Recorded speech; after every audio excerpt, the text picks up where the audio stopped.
আমরা বাংলাদেশ থেকে আসছি। আমাদের ফিলিস্তিনি পরিবারগুলা যারা আছে, ভাই বন্ধু এবং বাচ্চাদের পাশে দাঁড়ানোর জন্য একটু আসছি। আজকে এখানে প্রায় 35টা পরিবার, শতাধিকের উপরে নারী, পুরুষ, শিশু।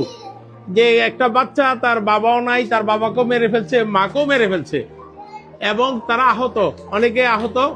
তাদেরকে নিয়ে আমরা একবেলা এখানে খাওয়ার ব্যবস্থা করছি। এই রাতের বেলা, রাতের বাজে এখন 10:30 প্রায়। কোন এলাকা আছি? কায়রোতে মাকরামে আমরা আছি। তো আমরা আরেকটা ছেলে এখানে আসছে, এই যে আসো, এই যে। তো তাদের পাশে দাঁড়ানোর জন্য একটু আমরা আসছি। আপনারা জানেন গাজার কি অবস্থা। এই বাচ্চাগুলোর বাড়ি গাজা, এই ফ্যামিলিগুলোর বাড়ি গাজা থেকে তারা এখানে এসে নিরাপদ আশ্রয়ের জন্য এখানে আসছে।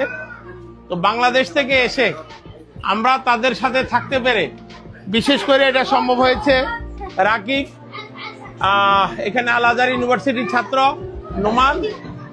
নোমান আল আজহার ইউনিভার্সিটির ছাত্র এবং আরেকটা ছেলে জুবায়ের। তারা আমাদেরকে এই সহযোগিতা না করলে আমরা কোনোদিনই সম্ভব হতো না।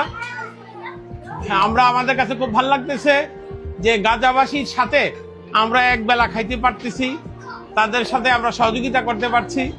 আল্লাহর কাছে শুকরিয়া আদায় করি। আল্লাহ যদি আমাদেরকে এই উসিলা মাফ করে, আমরা দেশ থেকে আমাদের করার কোনো ক্ষমতা নাই, কোনো সামর্থ্য নাই। এখানে আসছি, এই পরিবারগুলোর পাইছি, এই জন্য আল্লাহ আমাদের যে সুযোগ করে দিচ্ছে, আল্লাহর কাছে শুকরিয়া কামনা করি। আর বিশেষ করে গাজাবাসী এবং ইসরায়েল সফল হোক, একটা স্বাধীন ফিলিস্তিন রাষ্ট্র, ইসরায়েল নিপাত যাক, স্বাধীন একটা ফিলিস্তিন রাষ্ট্র গড়ে উঠুক, আমরা এটা চাই। তারা আমাদের ভাই, সকল মুসলমান, আমরা সারা পৃথিবীর সব মুসলমান আমরা ভাই। তো আমরা তাদের সফলতা কামনা করি। অচিরেই এই বাচ্চাগুলা তাদের বাড়িতে ফিরে যাবে, তারা স্বাধীন রাষ্ট্রে থাকবে। আমরা সারা বিশ্বের সকল মুসলমানের কাছে এবং সারা বাংলাদেশের সবার কাছে এই দোয়া কামনা করি। সবাইকে ধন্যবাদ।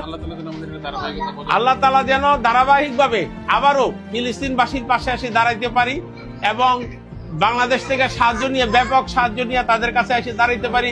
আল্লাহ সেই সুযোগ আমাদেরকে দান করুক। আল্লাহর কাছে সেই সাহায্য চাই। ধন্যবাদ সবাইকে।